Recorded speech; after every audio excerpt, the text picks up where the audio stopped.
तो माफिया अतीक अहमद को एक दिन के लिए साबरमती जेल से लखनऊ की जेल में शिफ्ट किया गया था।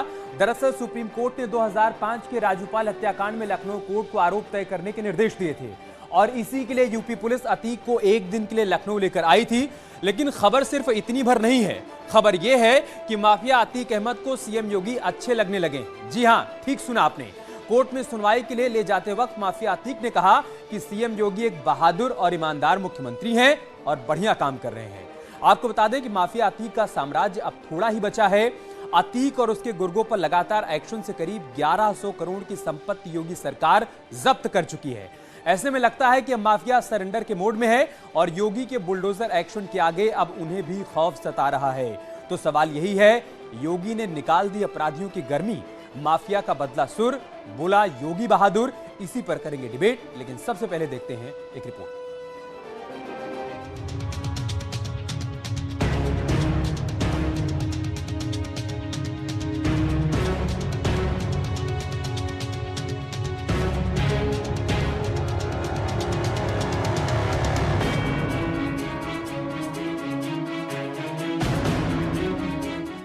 माफिया भी हुआ सीएम योगी का मुरीद। योगी आदित्यनाथ बहुत बहादुर मुख्यमंत्री हैं, ईमानदार हैं और मेहनत कर रहे हैं। योगी आदित्यनाथ बहुत बहादुर मुख्यमंत्री हैं, ईमानदार हैं और मेहनत कर रहे हैं।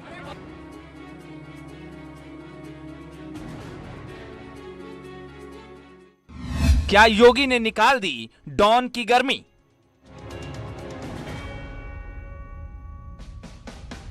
क्योंकि गर्मी कैसे शांत होगी, ये तो मैं मई और जून में भी इसको बहुत शिमला बना देता हूं।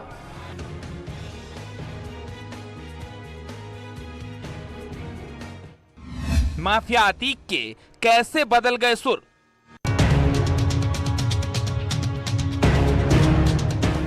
और मैं समझता हूं कि माफिया सारे मोस्टली माफिया उनकी पार्टी ज्वाइन करके साफ सुथरे हो गए हैं, तो उन पे कब कार्रवाई करेंगे मुख्यमंत्री बता दें। और माफिया के लिए एक जाति पैमाना है, तो मैं समझता हूं कि ये जो धर्म के आधार पर जो राजनीति हो रही है, ज्यादा चलने वाली है।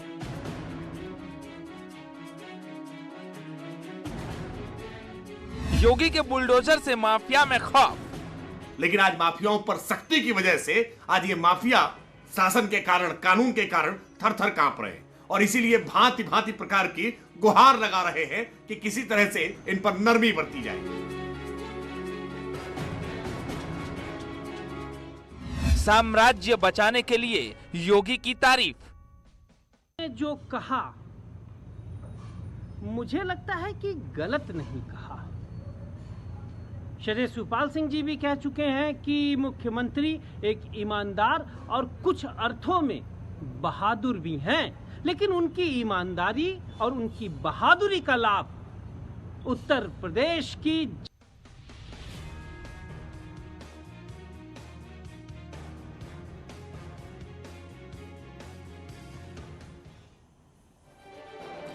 तो इस मुद्दे पर चर्चा करने के लिए हमारे साथ खास मेहमान भी जुड़ चुके हैं। शरद त्रिवेदी हमारे साथ जुड़ चुके हैं, आप प्रवक्ता हैं भारतीय जनता पार्टी के। AK जैन साहब हमारे साथ जुड़ चुके हैं, आप पूर्व DGP हैं। आनंद वर्धन सिंह जी हमारे साथ जुड़ चुके हैं, आप सीनियर जर्नलिस्ट हैं। थोड़ी देर में वंदना सिंह हमारे साथ जुड़ेंगे, आप राजनीतिक विश्लेषक हैं। और साजन सिंह भी हमारे साथ जुड़ेंगे, नेता BSP। शुरुआत में शरद त्रिवेदी आपसे ही करूंगा। योगी आदित्यनाथ बहादुर मुख्यमंत्री हैं, ईमानदार हैं, मेहनत कर रहे हैं। ये अतीक अहमद का योगी आदित्यनाथ के प्रति हृदय परिवर्तन है या फिर एक माफिया का मुख्यमंत्री से डर है, खौफ है? देखिए, उन्होंने किस लिए कहा ये तो वो खुद जानते हैं, बेहतर जानते हैं। लेकिन जिस तरह का काम करने के लिए जनता ने चुना था माननीय योगी जी को, वो निरंतर चलेगा। संविधान की रक्षा करी जाएगी, कानून के दायरे में हर काम होगा और किसी भी माफिया, किसी भी गैरकानूनी हरकत को उत्तर प्रदेश में बर्दाश्त नहीं किया जाएगा। आपने देखा कि जब से उत्तर प्रदेश में माननीय योगी जी की सरकार आई है, तब से कोई दंगे नहीं हुए। एक बार दंगा करने की 2021 में कोशिश की गई थी, जो कार्रवाई राज्य सरकार ने करी है, उसके बाद से कोई दंगा नहीं हुआ उत्तर प्रदेश में। माफिया, खनन माफिया, भू माफिया, पोस्टिंग ट्रांसफर माफिया, नकल माफिया जितने थे उनको उनकी जगह पहुंचा दिया गया है। और किसी भी तरह, किसी भी वर्ग, जाति, धर्म के खिलाफ कोई भेदभाव की वजह से कोई कार्रवाई नहीं की जाएगी। लेकिन ये कार्रवाई निरंतर चलेगी, इसका मैं आश्वासन आपको देता हूं। चंद्रशेखर रावण ये कह रहे हैं कि बीजेपी ज्वाइन करके सारे माफिया पाक साफ हो जा रहे हैं, उन पर कोई कार्रवाई क्यों नहीं हो रही है? देखिए, ये तो कार्रवाई निरंतर चल रही है। कोई भी माफिया उत्तर प्रदेश में अब काम नहीं कर सकता। जो थे या तो वो जेल चले गए हैं, या उनका इनकाउंटर हो गया है, या उत्तर प्रदेश छोड़ के चले गए हैं। और ये मैंने आपसे कहा कि ये कार्रवाई जब से उत्तर प्रदेश में माननीय योगी जी की सरकार आई है, ये कार्रवाई चलती रही है और चलती रहेगी। इसी वजह से दोबारा भी माननीय योगी जी को चुन के जनता लेके आई है। आप देखें कि ये कार्रवाई सिर्फ एक क्षेत्र में नहीं हुई है। कानपुर में आपने देखा कि किस तरह का जब दंगा हुआ तो क्या कार्रवाई करी गई। दुबे का इनकाउंटर हुआ कानपुर में, जब उसने भागने की कोशिश करी। मलियाबाद में 6 आतंकी पकड़े गए। उत्तर प्रदेश में आतंक की कोई घटना नहीं अब घटती है। ये नहीं कि सारे आतंकी धर्मात्मा हो गए हैं, लेकिन वह आतंकियों पे जिस तरह की अंकुश लगाया गया है उसका नतीजा हमारे सामने आ रहा है। 250 फार्म हाउस है नोएडा में जिनके ऊपर बुलडोजर चलाया गया है। तो किसी भी को बख्शा नहीं जाएगा, ये बिल्कुल तय है। 4 कमिश्नरी बनाई गई हैं। अभी हाल में ही आपने देखा कि एनसीआरबी की रिपोर्ट है कि 83% जो क्राइम हुआ है, जो साइबर क्राइम है, उसके ऊपर चार्जशीट फाइल हो गई है, उनके ऊपर फैसला होने जा रहा है। ठीक है। AK जैन साहब, मुख्यमंत्री योगी आदित्यनाथ ने यूपी की सत्ता संभालते ही कहा था कि अपराधी या तो यूपी छोड़ दें या अपराध छोड़ दें, और नहीं तो फिर उनकी जगह जेल में होगी। क्या सिर्फ एक बयान भर नहीं था, एक एक्शन प्लान था एक ऐसे मुख्यमंत्री का जिसने सत्ता संभालते ही तय कर लिया था कि यूपी में कानून व्यवस्था को बेहतर करना है, और उसी का परिणाम है कि आज बड़े बड़े माफिया भी अपराध से तौबा कर रहे हैं और ये कह रहे हैं कि योगी आदित्यनाथ ईमानदार मुख्यमंत्री हैं, अच्छा काम कर रहे हैं, मेहनत कर रहे हैं? देखिए, हमको ये नहीं भूलना चाहिए कि वो मुख्यमंत्री के साथ साथ गृह मंत्री भी हैं, और निरंतर पुलिस विभाग की, गृह विभाग की समीक्षा उनके द्वारा की जाती है। ये मात्र बयान भर नहीं है, क्योंकि वो अक्सर इस बयान को रिपीट करते हैं और बड़े कड़े निर्देश उन्होंने पुलिस विभाग को दिए हैं, और जो राजनीतिक कुछ दबाव पड़ते थे उन सब से मुक्त किया है। और ये एक बहुत बड़ी उपलब्धि है कि आप जो हैं वो स्वतंत्र होकर काम करें, और आपके काम में कोई राजनीतिक हस्तक्षेप नहीं होगा, पर काम अच्छा होना चाहिए, ईमानदारी से होना चाहिए। मैं जो देख रहा हूं, एक एक घटना में, आप कोई भी घटना ले लें, उसकी निरंतर समीक्षा वरिष्ठ अधिकारी कर रहे हैं, मुख्यमंत्री जी स्वयं करते हैं। जो गंभीर घटनाएं होती हैं, जो अखबारों में और टीवी चैनल्स पे चलती हैं, और बाकी समीक्षा जो है वो जिले के अधिकारी कर रहे हैं। गैंगस्टर्स एक्ट, NSA में कार्रवाइयां हो रही हैं। इसका बड़ा एक सकारात्मक प्रभाव पड़ा है। जो माफियाओं के खिलाफ कार्रवाई प्रदेश में हो रही है, उनकी संपत्तियां जब्त हो रही हैं, बुलडोजर चल रहे हैं अवैध संपत्तियों पे, इसका भी बड़ा व्यापक प्रभाव पूरे प्रदेश में पड़ा है। ठीक है। साजन सिंह साहब, बीएसपी प्रमुख मायावती की तरफ से बार बार ये ट्वीट किया जाता है कि यूपी में कानून व्यवस्था ध्वस्त है, जंगल राज है, अपराधियों माफियाओं का राज है, और आज इतना बड़ा एक माफिया जो कि आपकी सरकार के कार्यकाल में भी पूरी अकड़ के साथ खड़ा रहा, और आपके विधायक को सरे बाजार उसने मरवा दिया, राज्यपाल को, आज वो कह रहा है कि मौजूदा मुख्यमंत्री ईमानदार मुख्यमंत्री हैं, बढ़िया काम कर रहे हैं। प्रदेश में कानून व्यवस्था का किस मोर्चे पे है, कैसा है, ये पैमाना तय कौन करेगा? ये तय पैमाना एक माफिया तय करेगा? ये माफिया के अगेंस्ट सिलेक्टिव किया हुआ कोई कार्य प्रदेश सरकार का ये तय करेगा जनता का विश्वास।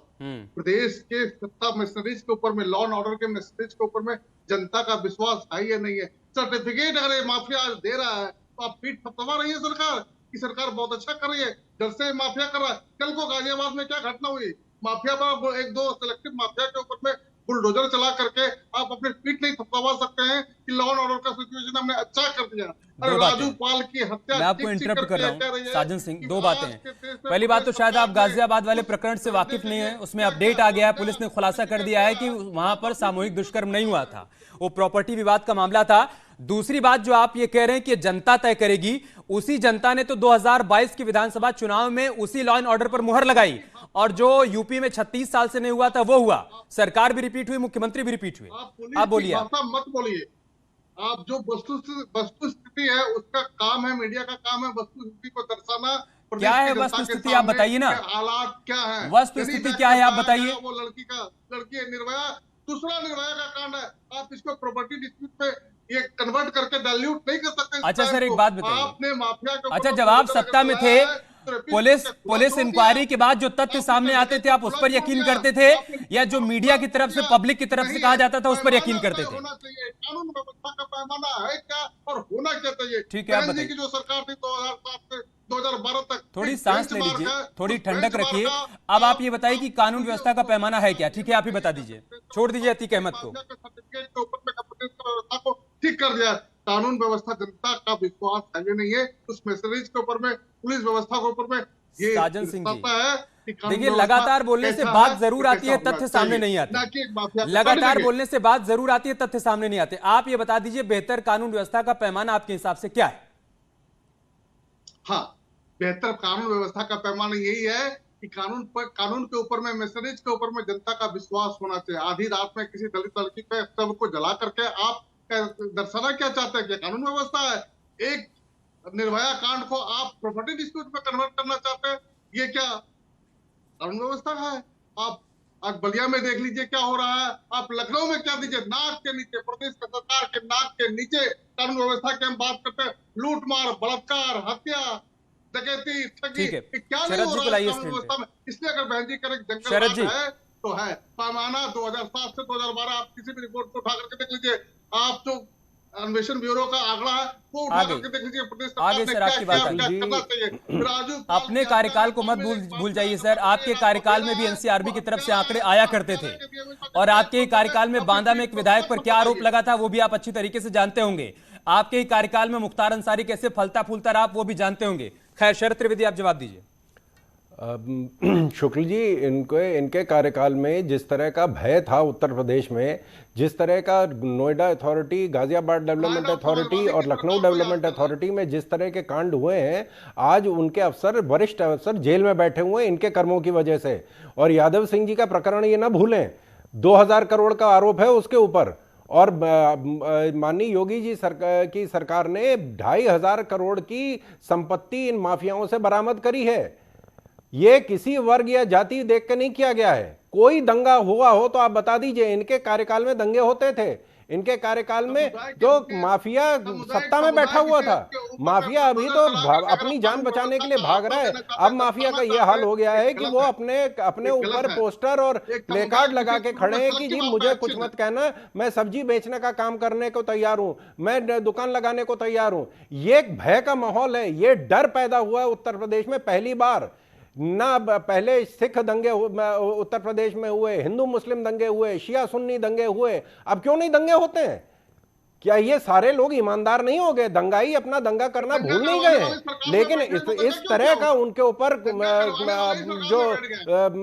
जो अंकुश लगाया जा रहा है कि उनकी हिम्मत नहीं है कि इस तरह का काम करने की। और आप देख लें कि जिस तरह माफिया खुद ही माफी मांग रहा है, माफिया माफी मांग रहा है, ये इतिहास में कभी हुआ है?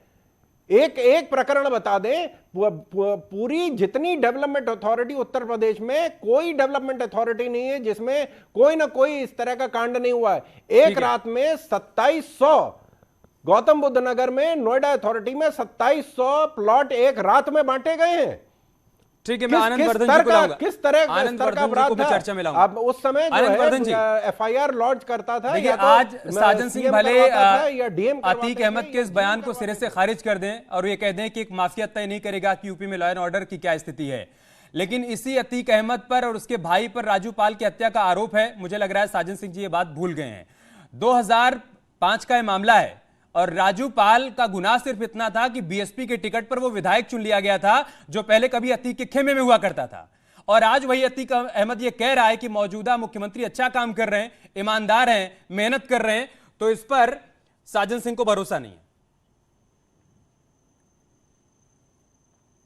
आप मुझसे पूछ रहे हैं? जी बिल्कुल शुक्ला जी। जी अच्छा, नहीं पहले तो मैं एक आधे मिनट में एक बात स्पष्ट कर दूं, क्योंकि पिछली बार जब मैं आपकी डिबेट में आया था, एक तो मैं जब कुछ कह रहा हूं तो आपसे कह रहा हूं और मेरी मर्यादा आप भी रखिएगा, क्योंकि शिवम त्यागी जी आए थे और वो बदतमीजी की बातें पिछली बार कह के गए थे मेरे बारे में, ओछी बात, और ये आपकी जिम्मेदारी है कि अगर कोई कुछ कहे तो आप उसको रोकिए। नहीं, और ये नहीं मैं इसलिए कह रहा हूं कि अगर आपको लगता है कि मैं इस लायक नहीं तो आप मुझे मत बुलाइए। बिल्कुल नहीं सर, कोई बदतमीजी कर रहा है, आप हमारे पैनल में, आप हमारे मेहमान हैं, ये हम सुनिश्चित करेंगे कि कोई व्यक्तिगत ना हो। अपनी बात रखिए। हाँ, क्योंकि वो श्रीमन त्यागी काफी बदतमीजी की बात करके, मैं कोई पॉलिटिकल आदमी नहीं हूँ। मैं तो सरकार से सवाल पूछूंगा, और अगर हो सकता है किसी को अच्छा ना लगे तो ना लगे तो आपसे बताए, लेकिन वो भाषा की मर्यादा जरूर रखिए। ठीक है सर। देखिए, मैं इसको एक दूसरे तरह से भी देख रहा हूँ। योगी जी के ऊपर ये बिल्कुल फैक्ट है कि एक पैसे का आरोप नहीं है और ना कोई आरोप लगा है, और इसी कारण शायद अकेले मुख्यमंत्री हैं जिसको चेंज करने की कभी बात चर्चा चली भी नहीं। चली भी बीजेपी के अपने उसमें तो हिम्मत नहीं हुई किसी की चेंज करने की। 2022 का इलेक्शन जीते, और शायद जो सबसे बड़ी जो उनकी पूंजी है वो उनकी ईमानदारी। अब मैं ये जो क्राइम की बात है, मुझे शायद अतीक अहमद इसका सर्टिफिकेट दें, ये बहुत अच्छी बात नहीं है, लेकिन मैं एक चीज को जरूर कहना चाहूंगा कि योगी जी को भी अभी फ्री हैंड नहीं मिल रहा है, और उसका एक ही मैं वाक्य बताऊंगा। देखिए, एक गुजरात मॉडल है और एक यूपी मॉडल है। यूपी मॉडल को इन लोग बुलडोजर कहते हैं, गुजरात मॉडल का क्राइम होता है। क्राइम दो तरह के हैं, जैन साहब बैठे हैं। एक क्राइम होता है जो हमारे बीजेपी के प्रवक्ता साहब ने भी बताया कि भाई चोरी, बेईमानी, घूसखोरी, 2000 करोड़ का ब्राइब, हत्या, चोरी। और एक मॉरल क्राइम और हीनियस क्राइम्स होते हैं, जिसमें शायद गुजरात टॉप नंबर पे है, जैसे बिल्किस बानो के साथ रेप और हत्या हुई थी। ये मैं इसलिए कह रहा हूं कि ये एक बार नहीं हो रहा है, ये हीनियस क्राइम बार बार हो रहे हैं, और इसका कहीं ना कहीं तार गुजरात मॉडल से जुड़ा हुआ है। उत्तर प्रदेश में एक क्राइम अभी हाल के दिनों में हुआ था लखीमपुर खीरी में। लखीमपुर खीरी का वो क्राइम, वो सेंटर में टेनी जी मंत्री हैं, उन्होंने क्या क्या नहीं कहा था ये सबको पता है। उसके बाद अगर ये हम और मैं इसको जिम्मेदारी के साथ कह रहा हूं, अगर योगी आदित्यनाथ उत्तर प्रदेश के चीफ मिनिस्टर नहीं होते तो टेनी के लड़के को कुछ नहीं होता। ये चूंकि योगी आदित्यनाथ जी यूपी के चीफ मिनिस्टर थे, उनके अंदर इतना दम था कि गुजरात मॉडल के सामने खड़े होकर ये बात कह सके कि नहीं, इसको बंद करो। नहीं तो आप सबको याद है कि कैसे वो कह रहे थे, नहीं आज मैं नहीं आऊंगा, आज मेरी तबीयत नहीं ठीक है, मैं कल आऊंगा अपना वो देने। ये ट्रीटमेंट दिया जा रहा था। उसके बाद जो कैसे कैसे उनको बेल मिली और किस तरह से उस जज को डांट फटकार मिली, उसमें मैं सिर्फ कहना ये चाह रहा हूं कि ये एक गुजरात मॉडल है, जहां पे रेप, जहां पे हत्या, जहां पे हरेन पांड्या की हत्या हुई है। सर, अगर एक सेंटेंस में अगर आप अपनी बात को पूरी करना चाहें तो क्या योगी मॉडल को यूपी में कम से कम हिट माना जाए? जी, मैं सिर्फ ये इसलिए कह रहा हूं कि एक गुजरात मॉडल अभी तक यूपी में प्रवेश नहीं कर पाया है। ठीक है, जो दूसरे शरद जी आप इस पर जल्दी से जवाब दीजिए, उसके बाद वंदना सिंह जी हमारे साथ जुड़ चुकी हैं। नहीं, जर्नलिस्ट साहब ने बिल्कुल सही कहा है कि उत्तर प्रदेश में ये यूनिक एक एफर्ट किया गया है। आप देखें कि ये हमारा जो मॉडल है वो इसी मामले में नहीं, अन्य मामलों में भी ओडीओपी को जो है करीब करीब 16 राज्य फॉलो कर रहे हैं। तो ये जो उत्तर प्रदेश का मॉडल है, बुलडोजर जिस तरह भय बनाया है उत्तर प्रदेश में, इसको मध्य प्रदेश में विपक्ष के शासित प्रदेशों में भी इसका इस्तेमाल किया गया है। क्योंकि जो जिस तरह का निरंकुश अपराध उत्तर प्रदेश में रहा है पिछले 25-30 साल में, उसको कंट्रोल करने के लिए हमें इस तरह के कदम उठाने पड़े थे। और ये आप देखें कि उत्तर प्रदेश में एक भी पिछले 5-6 साल के कार्यकाल में एक भी कोई बम फटा है, एक भी आतंकी घटना घटी है, एक भी विदाउट एक्सेप्शन, कोई इसका अपवाद नहीं है, एक भी घटना नहीं घटी है। और मैं आपको ये भी बता दूं कि कई लोग कहते हैं कि साहब उत्तर प्रदेश में अपराध बढ़ गया है। अपराध बढ़ा नहीं है, उत्तर प्रदेश में अपराध अब रजिस्टर हो रहा है। क्योंकि पहले रजिस्टर करने के 3 तरीके थे, या तो सीएम साहब करवाते थे, या डीएम साहब करवाते थे, किसी बड़ी कंपनी के जीएम साहब करवाते थे। ठीक है, अब फेसबुक पे, ट्विटर पे, ईमेल पे, व्हाट्सएप तक पे जो है एफआईआर को दर्ज करवाया जा रहा है, तो कार्रवाई तुरंत की जा रही है। 10 मिनट के अंदर, पहले वक्त ज्यादा लगता था, हमारे साथ जुड़ चुके हैं राजनीतिक विश्लेषक हैं और साथ ही समाजवादी पार्टी को कुछ हद तक समर्थन भी देती हैं। वंदना सिंह जी, जो बात यहां पर शरद जी कह रहे हैं कि यूपी में अपराध बढ़ा नहीं है, अगर एनसीआरबी के आंकड़ों की बात की जाए, अपराध अब रजिस्टर्ड होने लगे हैं। माफियाओं में, अपराधियों में डर है, खौफ है, क्योंकि उनको मालूम है कि वो अपराध करके बच नहीं पाएंगे, और इसी का परिणाम है कि आज अतीक अहमद के सुर बदले हुए हैं। देखिए, मैं सुन नहीं पाई अपने दूसरे पैनलिस्ट को जो यहाँ बैठे हुए हैं, लेकिन हाँ, मैं एक बात यहाँ जरूर कहूंगी कि योगी आदित्यनाथ जी यस मैन नहीं है दिल्ली के, ये तो सच है, इसमें कोई दो राय नहीं है। उनके फैसले काफी स्वच्छंद होते हैं, वो ज्यादातर फैसले खुद ही लेते हैं, क्या सही है क्या गलत है। जहां तक सवाल है कि काफी कम हुए हैं ये इस तरह के मसले, जैसे कि हम लोग बात कर रहे हैं, कम नहीं हुए हैं। कई ऐसे मसले हैं जो कि सामने आते ही नहीं है। मैं इन्हीं योगी आदित्यनाथ जी से आपके द्वारा पूछना चाहूंगी, उस बाबा को जिसने उस स्टूडेंट का रेप किया था उस यूनिवर्सिटी में, मैं उनका नाम भूल रही हूँ, उसके खिलाफ कुछ क्यों नहीं हुआ? अच्छा, आप लोगों की सुई तब से वहीं पर अटकी है, उसके बाद चुनाव दर चुनाव इन मुद्दों पर आपको हार का सामना करना पड़ा है। आप मुझे एक सवाल का जवाब दीजिए वंदना जी। देखिए, चूंकि आप समाजवादी पार्टी की विचारधारा का समर्थन भी करते हैं, इसलिए मैं आपसे सवाल करूंगा, और आज अतीक अहमद की तरफ से बयान आया तो मैं अतीक से जुड़ा हुआ सवाल करूंगा। आपको मालूम है कि राजूपाल, ठीक है मैम, आप सवाल सुन लीजिए, बाकी भी तो बात कर लें। नहीं, बाकी बातें भी करिए, बाकी बातें भी करिए, लेकिन आज का जो मुद्दा है उस पर कम से कम उस पर भी तो बात जरूरी है ना। मैं आपसे एक सवाल कर रहा हूं। प्रदेश में हुआ था, ठीक है मैडम, आप तो उत्तर प्रदेश में सवाल सुनेंगे आप। राजूपाल हत्याकांड किस साल में हुआ था और किसकी सरकार थी? मुझे आपकी आवाज नहीं आई। ठीक है, मैं रिपीट कर दे रहा हूं। राजूपाल हत्याकांड किस साल में हुआ था, तब यूपी में किसकी सरकार थी? मुझे समझ में नहीं आया आपने क्या पूछा, आवाज नहीं आई आपकी। आवाज नहीं आ रही है, सवाल नहीं समझ आ रहा है, आपकी आवाज नहीं आ रही, जरा दोबारा दोहराएं। मैं तिबारा बोल दे रहा हूं। राजूपाल हत्याकांड किस साल में हुआ था, किसकी सरकार थी यूपी में?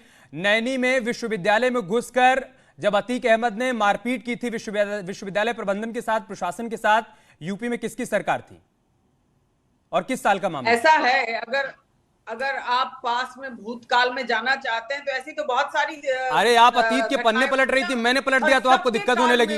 आप चली गई बाबा के पास, परदादा के पास, और मैंने अगर थोड़े पिछले पन्ने पलट दिए तो आपको दिक्कत होने लगी। भाई मैं कह रहा हूं, जो अतीक अहमद कभी बेखौफ होकर प्रयागराज की सड़कों पर घूमा करता था, उसका पूरा जो गिरोह होता था वो किसी को भी सरेराह मार दिया करता था। आज अगर वो मौजूदा सरकार के कामकाज पर मुहर लगा रहा है तो आपको दिक्कत हो रही है। आप मुझे बोलने का मौका नहीं देंगे तो मैं जवाब क्या दूं? और आपने सवाल का जवाब ही नहीं दिया ना मैम। 2005 में किसकी सरकार थी यूपी में जब राजूपाल हत्याकांड हुआ था? मुलायम सिंह यादव मुख्यमंत्री थे या नहीं थे? 2016 में नैनी में विश्वविद्यालय में घुसकर अतीक अहमद ने मारपीट की तो अखिलेश यादव मुख्यमंत्री थे या नहीं थे? रिकॉर्ड की तरह उसी में लगे हुए हैं। मैं क्या कह रही हूँ, मैं कह रही हूँ किसी की भी सरकार हो, अपराध बर्दाश्त नहीं, अपराध होता है, वो किसी भी हिंदुस्तान के किसी भी कोने में हो। तो फिर सवाल किया जाएगा कि जब सत्ता में थे तो बर्दाश्त क्यों कर रहे थे? जरा इधर आ जब सत्ता में थे बर्दाश्त क्यों कर रहे थे? ठीक है, एके जैन साहब, उनको पेरोल पे छोड़ा गया है, एके जैन साहब, वही यही मैं कह रहा हूं। आप अपनी सहूलियत के हिसाब से पिछले पन्ने पलटते रहिए, हम पिछले पन्ने पलट दें तो आपको दिक्कत हो जाए। एके जैन साहब, अतीक अहमद के माफिया राज को बहुत करीब से आपने देखा है यूपी में प्रशासनिक व्यवस्था में रहते हुए। कभी किसी ने उम्मीद की थी क्या सर कि एक माफिया का सुर इस तरीके से बदल जाएगा? मैं प्रयागराज से हूं, मैं जानता हूं सर अतीक का कितना आतंक हुआ करता था प्रयागराज में, उसका, उसके गुर्गों का, उसके भाई का।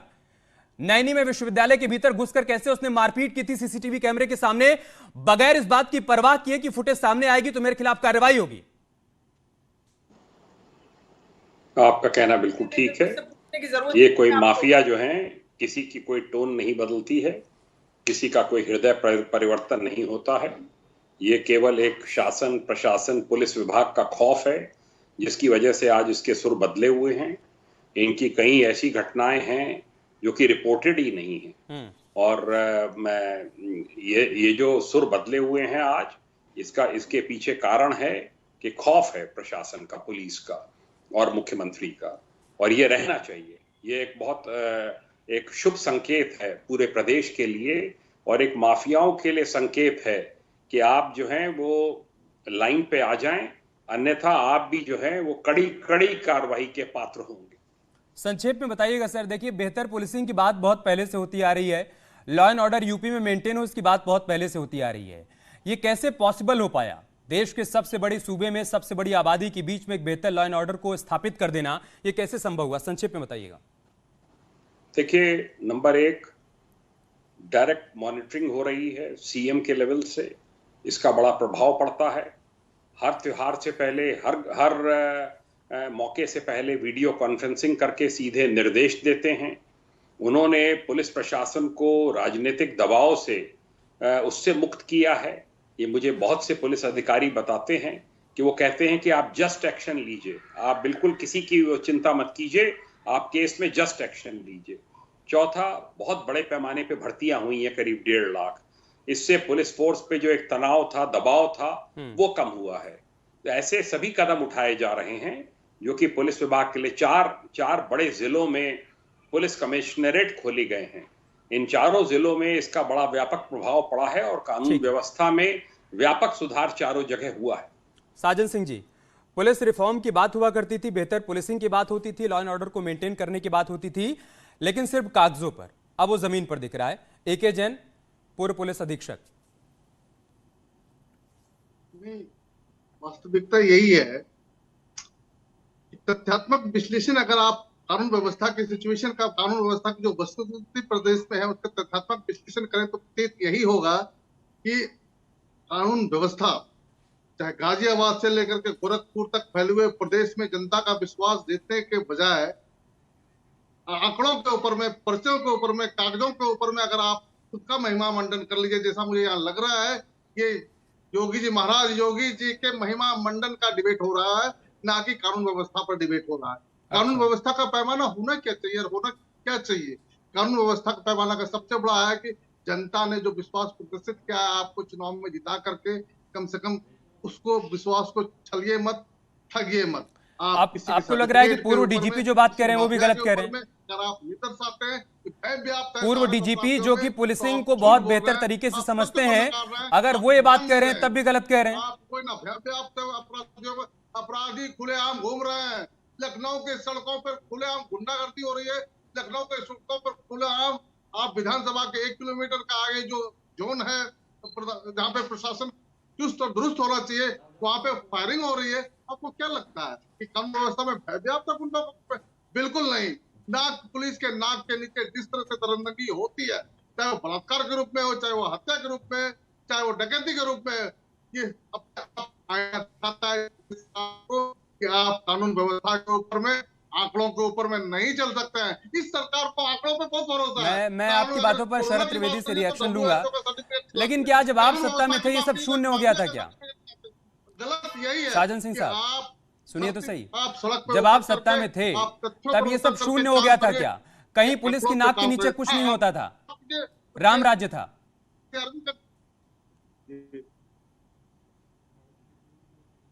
ठीक है, आपकी आवाज नहीं आ रही। शरद जी जवाब दीजिए इस पर। पुलिस की नाक के नीचे सब कुछ हो रहा है, अपराध की घटनाएं बढ़ती जा रही हैं और आप कागजों पर ये दिखा रहे हैं कि राम राज्य है।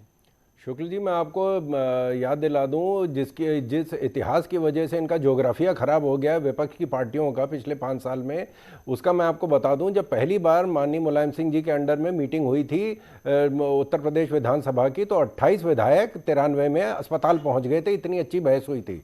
उसके बाद जिस तरह मायावती जी के ऊपर जानलेवा हमला हुआ लखनऊ में, लखनऊ के जो उत्तर प्रदेश की राजधानी है, वहाँ के केंद्र में हजरतगंज में वहां के दरोगा को बांध के उनकी गाड़ी माननीय सपा के कार्यकर्ताओं ने घुमाया था और डीएसपी को गोली मारी गई थी। उस समय का यह आलम था कि जनता पुलिस से डरती थी और पुलिस नेता से डरता था। अब सिर्फ कानून से डर है, अब कोई किसी से डरने की जरूरत नहीं, सिर्फ कानून का डर है और संविधान का डर है। और यही डर आज दिख रहा है माफिया के ऊपर कि कोई ऐसा माफिया नहीं है जो माफी नहीं मांग रहा है। वो खुद कह रहे हैं कि नहीं साहब, आप हमको जेल में डाल दीजिए, हम कोई गलत काम नहीं करेंगे। उत्तर प्रदेश पहले दिल्ली से जब में कार्रवाई, मैं क्या बुलडोजर एक्शन का ही ये असर है? पहले माफियाओं को लगता था, बड़े अपराधियों को ये लगता था कि जेल जाएंगे, छूट जाएंगे, अपना साम्राज्य तो बना है, बना रहेगा, फलता फूलता रहेगा। आज उनको पता है कि उनके जेल जाने के बाद साम्राज्य ध्वस्त हो जाएगा। मैं पेशे से वकील भी हूं जी।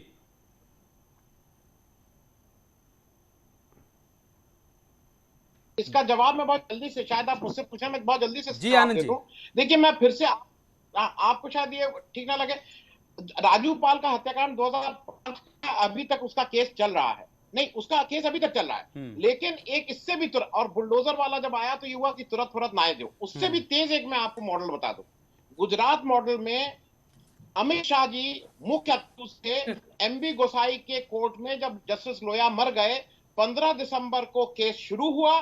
2 दिन के अंदर ट्रायल में 100 से ऊपर विटनेस, 10,000 पेज से ज्यादा की चार्जशीट, ये 2 दिन में पूरी तय कर दी गई और उनको डिस्चार्ज दे दिया गया। तो अगर आप इसको त्वरित न्याय मानते हैं तो ये मॉडल शायद उत्तर प्रदेश में नहीं आना चाहिए। उत्तर प्रदेश के हमारे जैन साहब ने अभी होम मिनिस्टर की बात की, योगी जी के। ठीक है सर, समय हमारे पास इतना ही था। गुजरात मॉडल नहीं आना चाहिए, चर्चा ये है ही नहीं ना सर। चर्चा तो ये है कि यूपी का योगी मॉडल हिट है, अपराधियों में, माफियाओं में डर है, खौफ है। वो अतीक अहमद जो कभी चौड़े में घुमा करता था, उसे इस बात का डर नहीं होता था कि उसके साम्राज्य को कोई हिला देगा। आज वो हिला हुआ है, भीतर तक हिला हुआ है, और वो कह रहा है कि मुख्यमंत्री अच्छा काम कर रहे हैं, बेहतर काम कर रहे हैं, ईमानदार है। बहुत शुक्रिया आप सभी का हमारे साथ जुड़ने के लिए, इस चर्चा का हिस्सा बनने के लिए। महाभय इतना ही।